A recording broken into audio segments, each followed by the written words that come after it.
Hello everybody.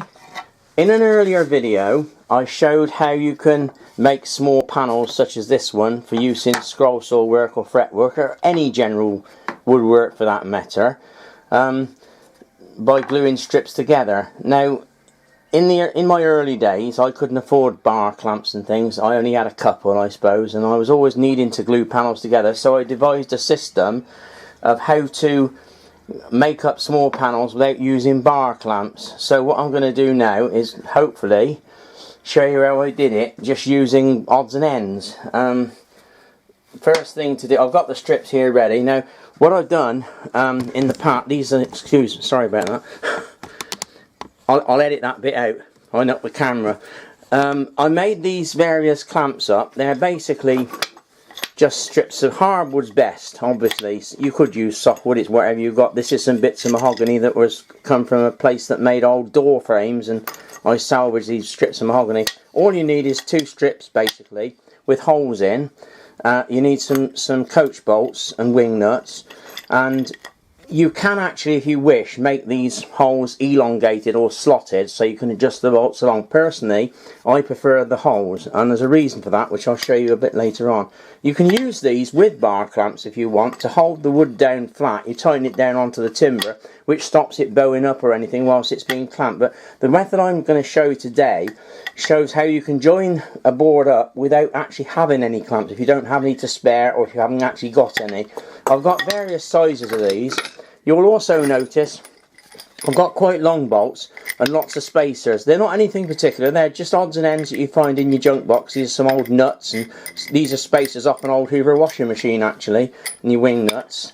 Anyway, what I'm going to do is I'm going to show you how you can glue the boards up using these. So we'll make a start.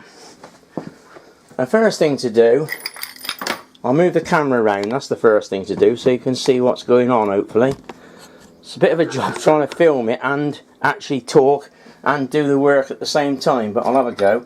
Anyway, I've adjusted these up so that the bolts are fairly close to the ends of the board. You just poke the ends in like this. I'll just have to move this along a bit, I think, because you won't be able to see it on the camera otherwise. It's a bit of a job. Perhaps I'll move the camera out a little bit. I might get a better shot then. I don't want to get myself in it and spoil it, do I? And that's probably a bit better. Right, so what you do, you've got the two bolts there. These are only loose, I haven't done these up tight. You want the board roughly in the middle, leaving a gap. You must leave a gap between the bolts and that. Just do these up gently. Don't do them up tight. Just do them up so they go up to just hold the timber in place. Right, that's that end. And then do the same with the other end. Just poke them through. It's a bit fiddly, but like so. Again, make sure you've got the bolts that are, you've got the panel about central. Just press it in the middle there to hold it down while you do the nuts up. Wing nuts are best. Obviously you don't have to have wing nuts, you can use ordinary nuts if you want, but wing nuts are easier.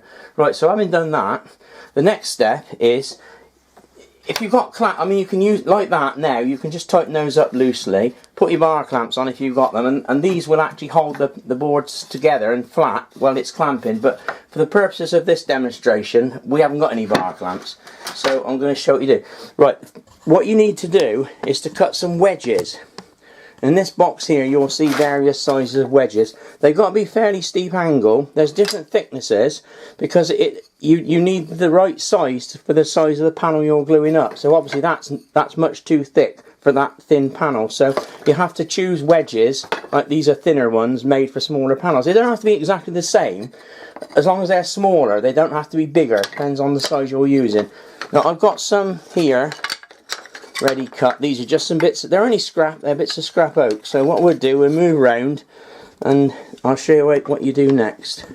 It's a bit of a job this, keep moving the camera, and then I can't see what I'm doing half the time. Right, so what you got, a long one there and a shorter one there, it doesn't matter really. Poke, you can do it either end, I'm putting it through the middle like that. Poke that in there and put a smaller one in that side and keep the thing about central.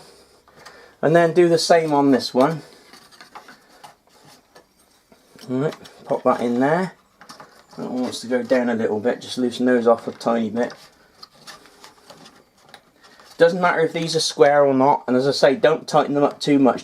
You just want to hold the panels flat so they don't pucker up without holding them down too tight. So once you've done that, obviously you've got to put the glue on. I didn't put the glue on because I'm just demonstrating at the moment, but you've got to put the glue on first. And another important tip is have some bits of scrap paper handy. It doesn't matter what they are, anything. This is old calendars, old newspapers or magazines, and when you put the glue on, just under the glue line, just pop a piece of paper underneath where the glue is. It's better to put one underneath the panel on the bottom bar and one on the top, and then when you tighten it all up, the glue oozes out on the paper and it's much easier to get the thing apart, and also you don't get glue on your clamps. You haven't got to spend time cleaning up for next time, and it comes apart easily. So that is a good tip. Always put some paper both sides, both ends of the board.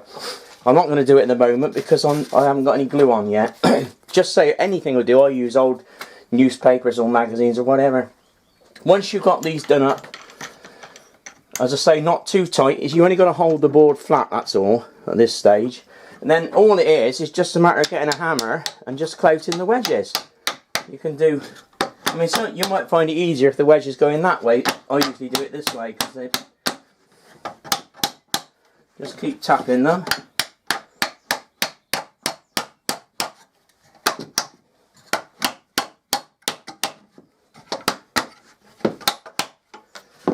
There you go. It's not perfect. You can tighten those up a little bit now. It's not perfect, but it works. And for years, this is the way I glued up boards. I have several different sizes of these, different thicknesses, and different lengths for different timbers. If you want, you can put, if you've got a longer piece, you can put a third bar in the middle. There's no limit. If you've got a really long piece, you can use 4 or 5 of these. As many as you like, really. It doesn't matter, as long as you do it up carefully. And say there's no expense really, because you can just use junk stuff. Any old timber will do, and these are just old nuts and bolts I found in the scrap bin. But anyway, that's the way I do it. I thought it might be useful for somebody. It's not rocket science and it's not high tech, but it does actually do the job, I found. If you haven't got clamps, it's a lot easier if you've got the clamps. If you haven't got the clamps, this is a good way of doing it. Anyway, I hope that's useful for somebody, so I'm going to sign off now and I'm going to go and have my dinner. Bye!